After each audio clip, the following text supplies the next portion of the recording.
Hello everyone, it is Dylan from Yugioh Everything, and welcome back to another Top 10 video. It is Day 2 of Arc 5 Bonanza Week, and this time we will be doing the Top 10 unanswered questions or unexplained things that we are left to wonder now that the Yu-Gi-Oh! Arc 5 anime has come to an end. And let me tell you, there are a lot of things that we as fans are left to ponder. As always, I'm really excited to hear from all of you, and hope you guys let me know your lists down below in the comments. I hope you enjoy, and without further ado, let's begin.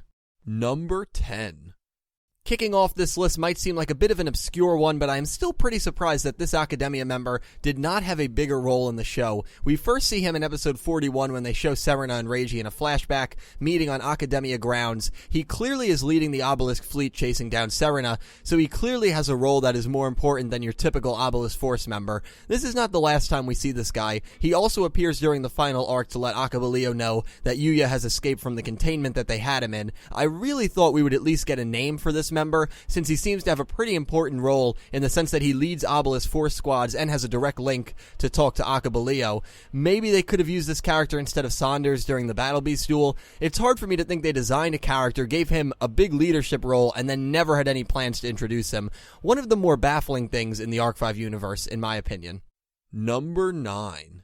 Coming in at 9 is, funny enough, another question about an Academia member, and that is Barrett. The last time we see Barrett is when he is defeated by Sergei. He uses the last of his strength to bring himself and Serena back to Academia. You have to figure Barrett was probably severely injured from his wounds against Sergei, but being back in Academia, I'm sure Leo and his staff would have been able to have him 100% by the time Yuya and the others come around. Even if they weren't able to save him, we never hear from him again. It would have been nice to have some closure on his character, whether he did pass away after the Sergei duel or not. You assume if Leo wanted to stall for more time when Yuya arrived, he would have sent Barrett to challenge Yuya, especially considering Barrett dueled him very well until Sergei showed up, which, keep in mind, Yuya still ended up losing that duel. Even if he had died during the Sergei fight, he would have been revived when the world reset, right? And so why is it that he still doesn't show up when Shun barges into the room and confronts Leo in 145? Wouldn't it make more sense for him to be guarding the door instead of Asuka, who defected from the group before the reset? Barrett's fate is definitely a good food for thought topic, and his unexplained absence down the stretch places him at the number 9 spot on this list. Number 8. At number 8, we have something that spawned a lot of theories, and that is from the pre-opening scene that ran during Opening 5 and Opening 6. This scene talks about the U-Boys and the 4 dragons they control. However, there is a strange wormhole-type circle behind Yuri in the fusion dimension. When this was first shown, many fans speculated that this could be a 5th dimension, maybe a black hole caused by all the tests being done by Academia, and many other theories. Now, this is really never explained in greater detail. The most obvious answer is that it's the start of the dimensional integration process, and it's behind the fusion dimension because that is where the dimensional integration started. While that more than likely could be the answer, it would have been nice to get a better explanation on this, or maybe have an updated intro that every time the process was getting closer to being complete, the circle was increasingly getting bigger and bigger. Without definitive closure on this, it is really left up for interpretation at the end of the day, and it deservedly makes this list for me at the number 8 spot. Number 7.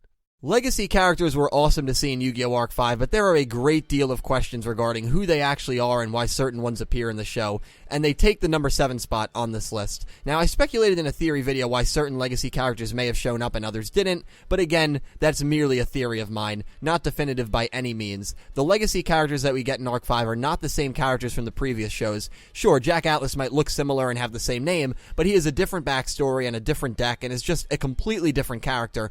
So are these legacy characters that were revived from the past and don't remember their past lives?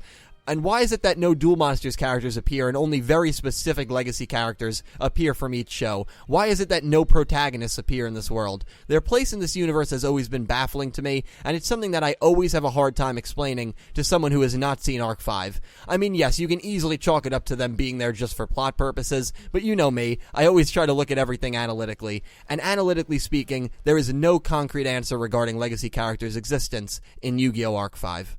Number 6. Just missing out on the top 5, but still coming in at a very respectable number 6 is Berserk Mode, or modernized to be known as Awakening. Now, there are some things about this concept that I still have never been able to fully understand. Usually when a U-Boy syncs up with another U-Boy, they go into a state of anger or darkness and usually have no recollection of what happened after. However, there are a lot of inconsistencies with this throughout the show, and the real reason why sometimes Berserk gets triggered and other times it doesn't is never touched upon. For example, when Yuya merges with Yuto, he first goes into this awakened state during the Kachidoki duel, he's pretty calm during the whole process. A few episodes later, he goes into Berserk against the Obelisk Force, and he is much more intense and angry. Maybe this is because Zark's influence was growing on them. The biggest inconsistency is when Yuya and Yugioh synchronize during his duel with Serena. Yuto is nowhere to be found, and Yuya and Yugioh don't get angry or demonic and have a fun duel against Serena. So why did those two have such a positive merge with each other? And even if you want to look past that, why did these two not synchronize during the Yugioh and Rin duel? Yugioh summons his dragon, he was dueling a bracelet girl again, and Yuya was in the vicinity, he was just in a different part of Academia. So like, why did it happen during one duel and not the other? Just the consistency factor of Berserk Mode has always confused me, and I wish Leo or someone explained it to some degree, because it really leaves me confused as to why certain things triggered certain reactions and whatnot. So this awakened Berserk Mode synchronized state, whatever you want to call it, takes its place at the number 6 spot. Number 5. Just cracking my top 5 is a plot point that the writers seem to completely forget about, and that is the mystery of Kaito's family. Kaito is introduced in episode 100, and we quickly learn that his family was carded, and that is the reason he is so cold and angry at everyone. After his family was carded, he left the resistance and promised to card as many Academia soldiers as he possibly could in order to get back at them for what he did to his family. Now this plot point was either completely forgotten by the writers or left untouched purposely, which forces the viewers to wonder, because even after everyone is saved after the universe resets, we never hear or see Kaito's family again. The guy's main motivation in the story is left completely untouched once we leave Heartland. We even see Kaito during the Yuya and Dennis duel alone, without his family by his side. Now we are left to wonder if Kaito's brother and father, Haruto and Dr. Faker, existed in the Arc 5 universe, or if Kaito had a completely different family. I feel like a lot was left to be desired with Kaito's story in Arc 5, and the fact they never gave us closure on who his family could have been will always make me wonder if his Arc 5 family was the same as his Zexal family. This unanswered question just cracks my top 5. Number 4. Taking my number 4 spot is the reasoning on how Aqaba Reiji was able to remember everything that happened after Zark was defeated in the world reset. At the start of episode 141, we see Yuya, Yoko, Shuzo, and a few others living life in the now pendulum dimension, like none of the previous 140 episodes happened. Everyone seems to have lost their memory after the worlds were split into 4 again. I mean, Yuya doesn't even remember Yuzu, for crying out loud. However, Aqaba Reiji remembers the entire thing. I know the guy is a genius, but seriously, why is he the only one that retained his memories? It makes no sense. They could have said something like, oh, Reiji had this installment on his dual disc that recorded all the events, and he rewatched them after the world reset, or anything along those lines. The fact he has such a vivid memory about every event that happens just baffles me, honestly. Then again, we are talking about Reiji, and nothing he does should baffle anyone at this point. Still, this phenomenon is never touched on, and because of that, it deservedly makes the number 4 spot on this list. Number 3.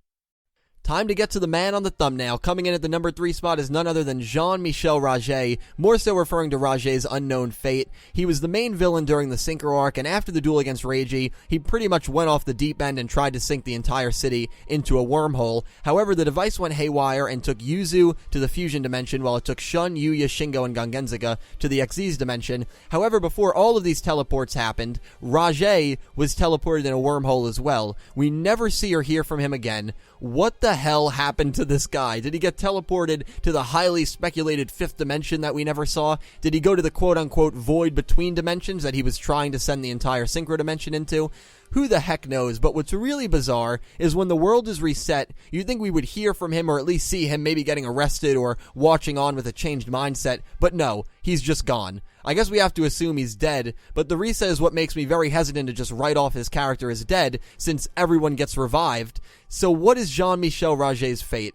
Definitely a good, fun debate to have around a kitchen table with friends and family, and it lands on the number 3 spot on my list.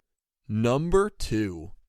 Coming in at the runner-up spot is the mystery of the Signers and Dark Signers in Yu-Gi-Oh! Arc 5. The Signers played a massive role in Yu-Gi-Oh! 5Ds and were best symbolized by the Crimson Dragon. The Dark Signers were best symbolized by the Earthbound Immortals, and guess what? Both make an appearance in Yu-Gi-Oh! Arc 5. When Jack summons his Red Demon's Dragon Tyrant, he calls out for the Crimson Dragon, and we even see the Crimson Dragon appear on screen. I remember when I first saw that, I was in absolute shock. almost as shocked as when Sergei uses Earthbound Immortals. So seriously, what the hell is going on here? I don't think it's a coincidence that Jack and Sergei battle each other, almost a reference to a Signer versus Dark Signer duel, with the Signer coming on top as per usual. So is Sergei a Dark Signer? He has no Nazca lines on his face, and none appear when he duels.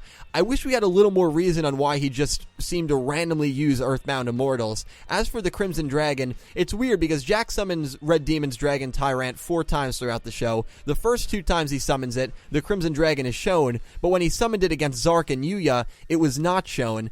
As someone who adores the Signers vs. Dark Signers arc, I wish they touched on this in a little greater detail, rather than leaving the viewer to wonder if the Signers used to be a thing in this universe, or maybe it's an event that's going to happen in the future in the Synchro Dimension. We will never know, but this not-so-subtle 5Ds reference makes the runner-up spot on my list. Number 1.